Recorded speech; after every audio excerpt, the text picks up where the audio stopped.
But there is a difference now. First, originally, the devil was depicted as a hook-nosed creature, like a caricature of a North African Moor. That was at the time when the Europeans were fighting the Moors as well as the other Arabs during the Crusades. Many depictions of the devil then show the devil as having a hooked nose. And then later, somewhere in the 19th century AD, the devil was depicted as an African with a snub nose, thick lips, and very dark skin. But what amazes me is that now, more than ever before, the devil is represented as a Chitauli. What concerns me, sir, is this, that these alien creatures are now about to reveal themselves, and they are making us aware of how they look like. If you look, for example, at bioscope films which were made in the 1950s, the 30s, and so on, depictions of space aliens of that time are ridiculous, very laughable, but not anymore, sir.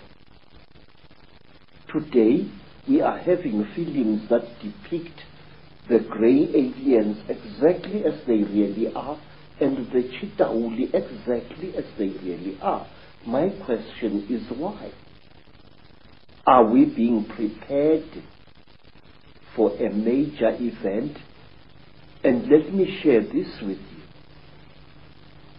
The group of American people who came to visit me a week or so ago and who left a rather unveiled threat about me shutting up or else my wife will die, who warned me about a certain creature called Eleazar or Melchizedek, that this creature is watching me. These people said this, that on Lake Titicaca there is a hidden beam of light coming from the sky onto the surface of that South American lake, and that on the 9th of September 1999, something very interesting is going to happen at Titicaca. Now, I'm interested to know what this is. Well, I know from my own travels to that area that there are endless sightings of craft and beings in that area. I've been there twice myself, and I do think, from my own research, Credo, that we are being prepared for these beings to openly be seen. And being prepared this way, sir, when we do see the nasties, we are not going to react to them with the fear that we would otherwise have reacted. Because now what game is someone playing? I think, sir, that they are playing the game that whoever they are, that we should accept these beings and welcome them with open arms and make them our masters. Yet again. You see, sir, there has been a steady build-up in books, in children's comics, and in other things of the fact that we must accept these creatures. It started with the film E.T., where a cute little alien creature got lost on Earth and fought hard to be accepted by human beings. I think the same thing is on the cards here. The question is why?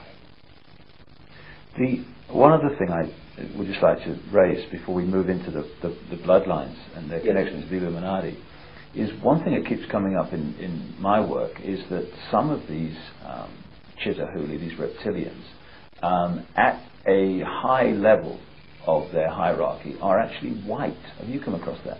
Yes. They are not white like white people.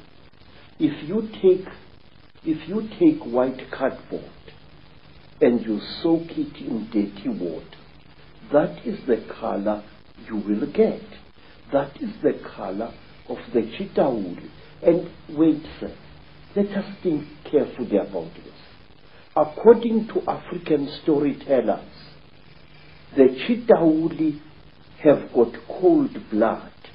They feel cold very quickly.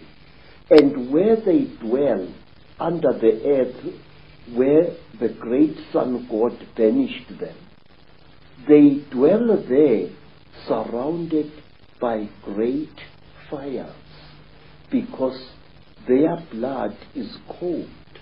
They freeze eternally. And so if you come across them in their caves, there are many, many cooking fires lit there. That's interesting, with the symbolism of the devil being in the fires of hell. Yes, sir. Yes, sir. And there is another thing. The Chitahuli, their eyes, terrible as they are so efficient that if a Chitahuli appears suddenly into the hot African sunlight, two things happen to him. His skin dries and blisters, and he goes totally blind.